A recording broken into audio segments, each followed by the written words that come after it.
Is it mean to make reaction videos about marketing gurus on the internet? Let's talk about it. My name is Nicole. I own Breaking Even Communications, the company, as well as Breaking Even Communications, the YouTube channel for that company.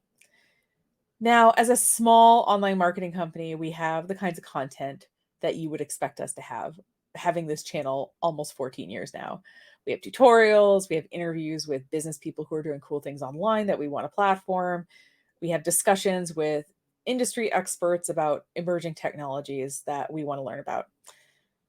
But about a year ago, a little over a year ago, I decided that I had something to say about these online marketing gurus that I have seen my clients send me links to, that I have seen obviously in the online marketing space, because I really feel like a lot of these people, what they have is smoke and mirrors and privilege disguised as being successful in marketing.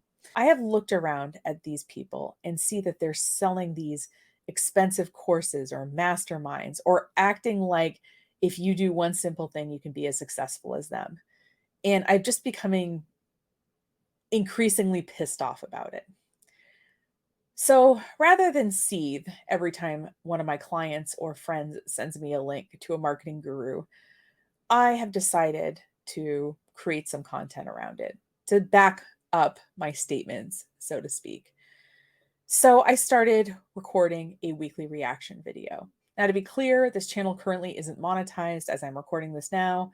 I'm about halfway there, but it'll probably take me another year to be monetized. So I'm spending, 3 to 5 hours every week making these videos, these reaction videos.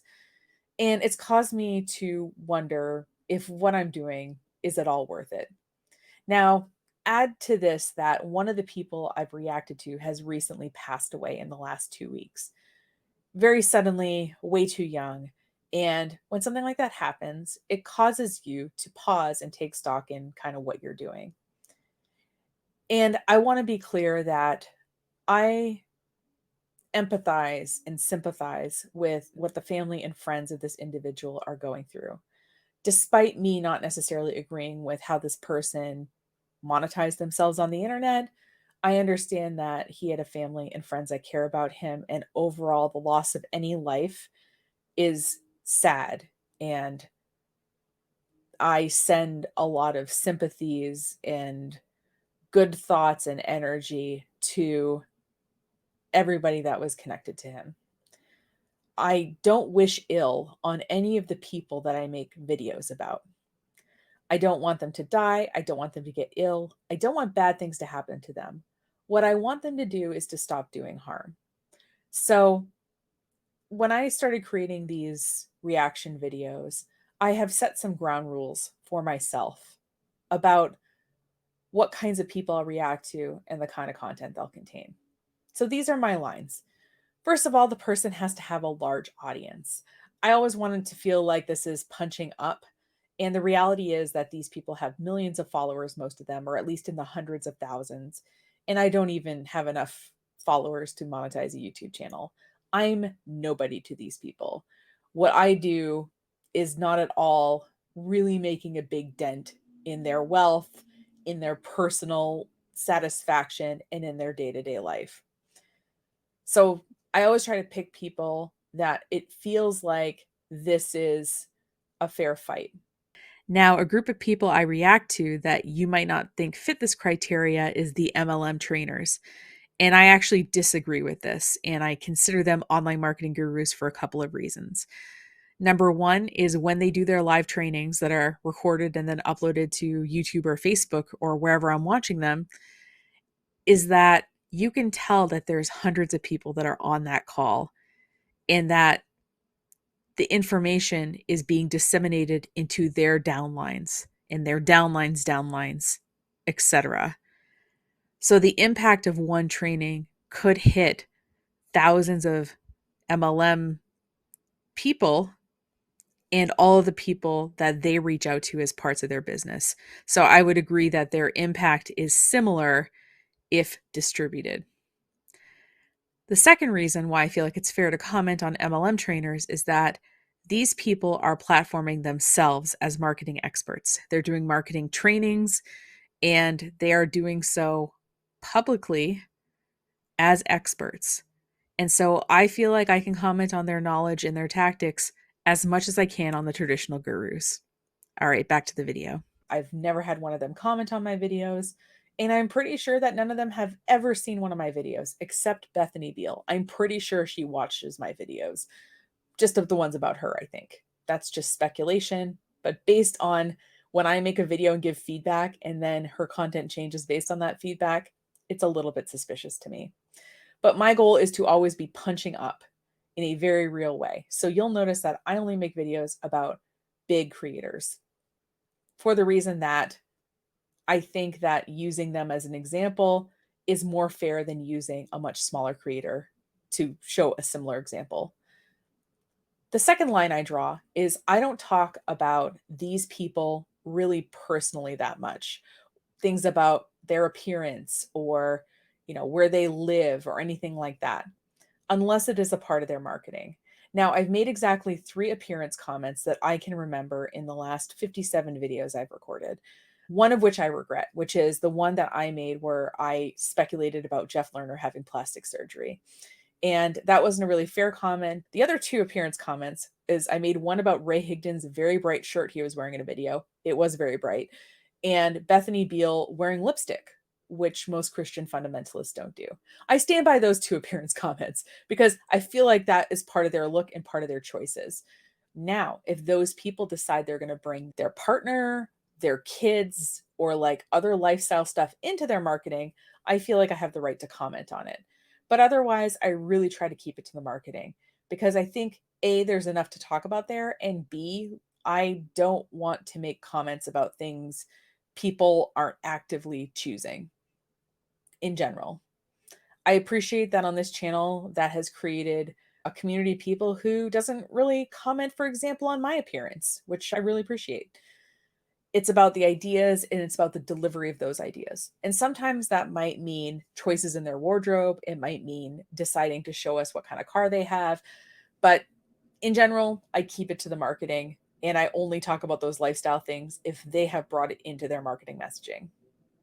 And the third thing is that regardless of how much time passes, my goal is that when I record a video and I put it out there, that I am willing to stand by what I've said indefinitely. So if I go back and watch these videos, years from now, what I've said about their marketing is something that I still stand by. Now, obviously, trends are going to change, or, best practices might evolve, right, as the technology evolves. But in general, I feel like what I say is relatively universal and something that I can continually stand behind. Now, obviously, you see that I'm not making these videos for the gurus themselves. I don't expect any of them to watch them, as I previously stated. To me, they're for 3 groups of people. Number 1, people like me who are fascinated with marketing and how other people do it. Even if I wasn't an owner of a marketing company, I genuinely enjoy learning about marketing and how other people are doing it and watching them work. And with these gurus, with everything on such public display, it's really easy to do that.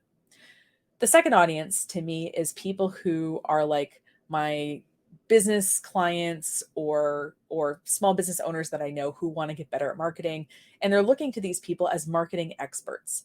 When in reality, these people might have had, I don't know, a viral Instagram photo, or they might know Dean Graziosi or whatever. And the reason they're successful, they act like is because of their marketing when it's really because of something else. And so what I want to do is get rid of the smoke and mirrors of all that and just really get down to what these marketing gurus are saying and how most of it is something we already know anyway. Because these small business owners and my friends who own small businesses, I want them to know that they're doing okay. And no matter how these people make them feel about how they're doing, they're probably doing more active marketing than any of these people do on a day-to-day basis. And the third group of people is I'm targeting people who are searching these people's names on the internet. So they're thinking about plopping down 2 grand a month to spend with an online marketing guru in their mastermind. And they're trying to evaluate whether they should do that or not. What I'm hoping is that maybe they come across one of my videos and they see, you know what? I can probably learn this stuff from someone else. I can probably take this money spend it with a local marketing company that's going to help me get results versus a giant online marketing guru who is going to give me platitudes and who my $2,000 is a drop in the bucket for.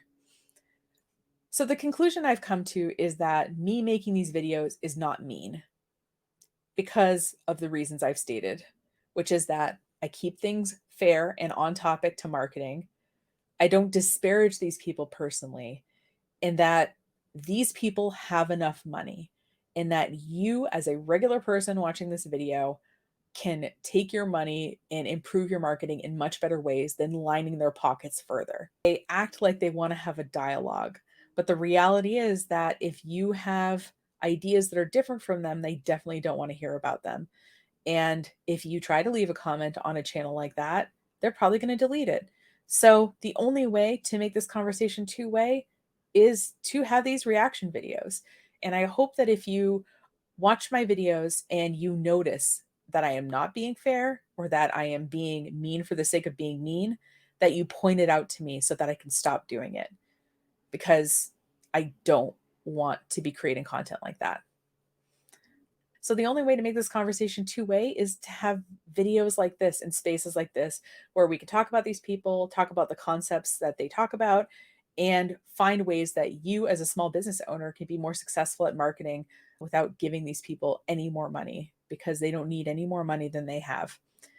So I do recommend, like I said, if you have some money put aside and you're thinking about marketing, that you talk to your local marketing provider, or you can talk to me. I'm happy to talk to you. And if I don't think I can help you, I will tell you that, I promise. And that money will go a lot further with having a professional implement your goals for your business on these different online platforms than it will putting money into a guru mastermind or a guru course or anything like that. So thanks so much for watching. I hope you stick around and check out the playlist, which will be linked in the show notes. If you have a guru you want me to react to or a specific video they've made, you can leave it as a comment on this video, or if you're more shy, you can reach out on the contact form of my website, which will also be linked in the show notes. Thanks again for being here. I appreciate you, and we'll see you next time. Take care.